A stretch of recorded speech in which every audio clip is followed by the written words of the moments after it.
با امام زمان اجل اللہ تعالی فرجہ الشریف۔ حکایت نمبر 7۔ میرے والد مرحوم آقائے حاج سید رضا ابتہی رضوان اللہ علیہ نے میرے لیے بیان فرمایا کہ مشہد مقدس میں دعائے ندبہ پڑھنے کی رسم اس وجہ سے ہوئی۔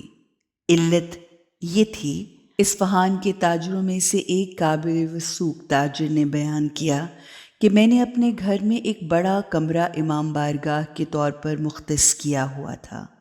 اکثر اس میں مجلس عزا ہوتی رہتی تھی۔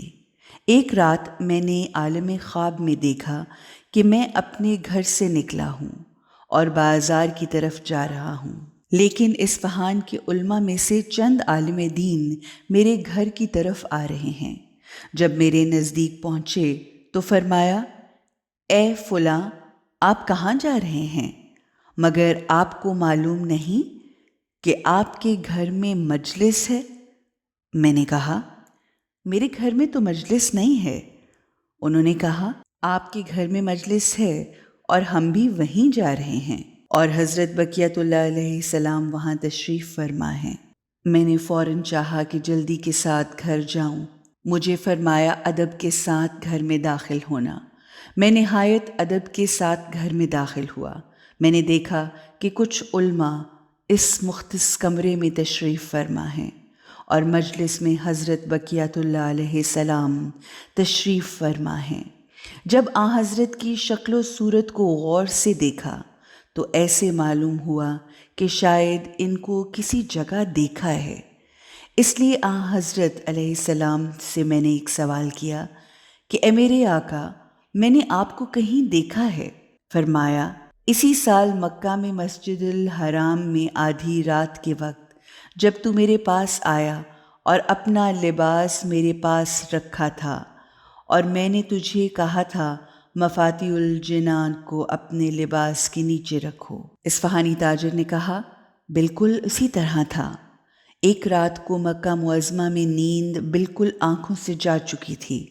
میں نے اپنے آپ کو کہا، بہتر ہے کہ مسجد الحرام کی زیارت کروں اور رات وہاں ہی بسر کروں۔ شب عبادت میں گزاری میں مسجد حرام میں داخل ہوا۔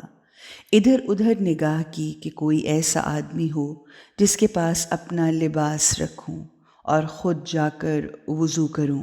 میں نے دیکھا آقا جان ایک گوشے میں بیٹھے ہیں۔ ان کی خدمت میں حاضر ہوا اور اپنا لباس ان کے نزدیک رکھا۔ میں چاہتا تھا کہ مفاتیح الجنان کو لباس کے اوپر رکھوں۔ انہوں نے فرمایا، مفاتیح کو اپنے لباس کے نیچے رکھو۔ بہرحال میں نے عالم خواب میں اپنے آقا سے سوال کیا، حضور آپ ظہور کب فرمائیں گے؟ انہوں نے فرمایا، بہت قریب ہے۔ ہماری شیعوں کو کہو دعائے ندبہ کو جمعہ کے دن پڑھا کریں۔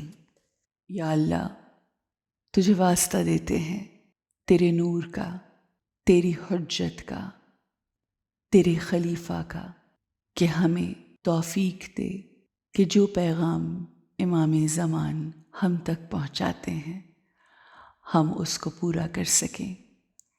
ہمیں ہر جمعہ دعائے ندبہ پڑھنے کی توفیق عطا فرما تاکہ ہم اپنے امام زمانہ کے قریب ہو سکیں۔ آمین یا رب العالمین۔ اللہم عجل ولیک الفلاح